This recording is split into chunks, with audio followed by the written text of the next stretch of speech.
नमस्कार दोस्तों, भारत एक सोच देख रहे हैं आप। दोस्तों, यूपी की राजनीति से हर एक दिन चौंकाने वाली खबरें निकलकर सामने आ रही हैं। इस बार चौंकाया है बीएसपी सुप्रीमो मायावती ने आजमगढ़ में खेल कर दिया है। दोस्तों, मायावती ने पहले आजमगढ़ से भीम राजभर को टिकट दिया था, लेकिन बाद में भीम राजभर को सलेमपुर से टिकट दे दिया और अब मायावती ने मुस्लिम प्रत्याशी मैदान में उतार दिया है। मायावती ने इस बार आजमगढ़ से दोस्तों सबीहा अंसारी को टिकट दिया है।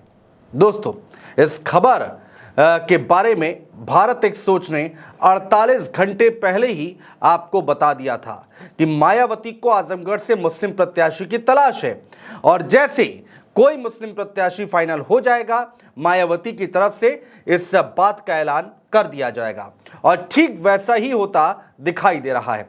जरा सुनिए दोस्तों चंद्रकांत शुक्ला का आजमगढ़ सीट पर विश्लेषण। मायावती इतनी बड़ी कद की नेता हैं और इनकी स्ट्रेटेजी हमने देखी है, तो वो इतने आसानी से तो सीट नहीं निकलने देंगे। बिल्कुल, मैं खुद इस बात को मान रहा हूँ। इसीलिए मैं कह रहा हूँ कि 90% तो चांसेस मुस्लिम के हैं। बाकी किसी दूसरी जाति के चांसेस जो हैं वो थोड़े से कम हो सकते हैं, लेकिन अभी आज की तारीख में मनोज जी आजमगढ़ में मायावती मुस्लिम प्रत्याशी उतारेंगे, ऐसा मेरा आकलन है। वहां के तमाम पत्रकारों का भी ये कहना है, क्योंकि अगर मायावती को मुस्लिम ना उतारना होता तो फिर मायावती भीम राजभर का टिकट ना काटती और मायावती को अगर ऐसा मुस्लिम उतारना ही होता, अगर कोई दूसरी जाति उतारनी होती तो वो भीम राजभर को टिकट क्यों देती। अब मायावती क्या फैसला लेती है, अब मुझे लगता है अगले 24-48 घंटे में ये फैसला हो जाना चाहिए, क्योंकि ये फैसला होना है। तो अब मायावती क्या करती हैं, क्योंकि पूर्वांचल की राजनीति बहुत ज़्यादा आजमगढ़ और जौनपुर जैसे जिलों से तय होती है। जौनपुर से लेकर पूरा प्रयागराज तक आते हैं जब, तो ये पूर्वांचल है और पूर्वांचल की राजनीति में मुस्लिम भी फैक्टर है, ठाकुर भी फैक्टर है। तो सुना दोस्तों, भारत एक सोच ने आपको पहले ही इसके बारे में जानकारी दे दी थी और दोस्तों बहुजन समाज पार्टी ने लोकसभा चुनाव के लिए अपनी नवी लिस्ट जारी की है, जिसमें 3 सीटों के उम्मीदवारों की घोषणा की गई है। मायावती ने संत कबीर नगर से सैयद दानिश को चुनावी मैदान में उतारा है। वहीं अमेठी की बात करें तो अमेठी से रवि प्रकाश मौर्य को उतारा है और आजमगढ़ से सबीहा अंसारी को चुनावी मैदान में उतार दिया है। इससे पहले बीएसपी ने 25 अप्रैल को रायबरेली सीट पर भी अपने उम्मीदवार की घोषणा कर दी थी।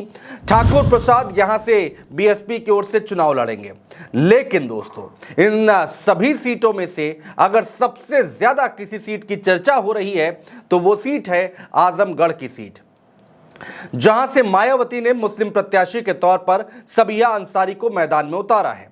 आजमगढ़ सीट पर चुनाव छठे चरण में होना है दोस्तों। 25 मई को इस सीट पर वोटिंग होनी है। दोस्तों, अब सवाल ये उठता है कि आखिर कौन है सबीहा अंसारी और अब तक क्या कुछ राजनीतिक सफर रहा है सबीहा अंसारी का, वो हम आपको बताने जा रहे हैं। दोस्तों, सबीहा अंसारी कांग्रेस की महासचिव रह चुकी हैं। वहीं सबीहा अंसारी के पति मसहद अहमद मौजूदा समय में शहर कांग्रेस की नई कमेटी में उपाध्यक्ष हैं। सबीहा अंसारी साल 2022 के लोकसभा उपचुनाव में जब आजमगढ़ सीट से शाह आलम उर्फ गुड्डू जमाली बसपा के प्रत्याशी थे, उस समय भी बीएसपी का प्रचार प्रसार कर चुकी हैं, प्रचार प्रसार संभाल चुकी हैं। सबीहा अंसारी पहले कांग्रेस की सचिव थी, बाद में उत्तर प्रदेश कांग्रेस कमेटी ने कांग्रेस अल्पसंख्यक विभाग का महासचिव बना दिया था। साल 2018 से 2022 तक कांग्रेस की महासचिव रही हैं सबीहा अंसारी। जिले के पहाड़पुर में छोटे बच्चों के लिए किंडरगार्टन स्कूल भी चलाती हैं। यहां बच्चों को पढ़ाया जाता है, उनको शिक्षा दी जाती है। दोस्तों, मायावती ने आजमगढ़ सीट से मुस्लिम प्रत्याशी उतारकर उपचुनाव की यादें ताजा कर दी हैं। जी हां, इस उपचुनाव में धर्मेंद्र यादव सपा से मैदान में थे, दिनेश लाल यादव बीजेपी से चुनावी मैदान में थे, जो कि मौजूदा चुनाव में भी प्रत्याशी हैं। बस फर्क था तो बस बीएसपी के प्रत्याशी का। उपचुनाव में बीएसपी की ओर से गुड्डू जमाली चुनाव मैदान में थे, तो आज सबीहा अंसारी चुनावी मैदान में हैं। दोस्तों, तब यूपी विधानसभा चुनाव में आजमगढ़ के सांसद अखिलेश यादव चुनाव लड़े और विधायक बन गए, तो उन्होंने सांसद का पद छोड़ दिया था। फिर जो उपचुनाव हुआ उसमें सपा को हार का सामना करना पड़ा। उपचुनाव में दोस्तों हार और जीत में बीएसपी के प्रत्याशी गुड्डू जमाली किंग मेकर साबित हुए थे। हालांकि अब गुड्डू जमाली सपा में आ चुके हैं और वो एमएलसी चुन लिए गए हैं। लेकिन दोस्तों अब मायावती ने सबिया अंसारी को चुनावी मैदान में उतार दिया है और उपचुनाव की तरह ही नया दांव चलकर सपा की मुसीबत बढ़ा दी है। यानी देखा जाए तो अगर मायावती की ये चाल सही साबित हुई तो समाजवादी पार्टी के लिए नई चुनौती खड़ी हो सकती है। हालांकि गुड्डू जमाली को सपा में शामिल कराकर पार्टी आजमगढ़ में आश्वस्त दिखाई दे रही है। खैर दोस्तों, अब मायावती आजमगढ़ में किसको और कितना डेंट पहुंचाएंगी, इसके लिए हमें और आपको 4 जून तक इंतजार करना पड़ेगा। आपकी क्या राय है इस पूरी खबर को लेकर, सबिया अंसारी को लेकर, आजमगढ़ लोकसभा सीट को लेकर? कमेंट बॉक्स में दोस्तों कमेंट करके हमें जरूर बताइएगा। बहुत शुक्रिया।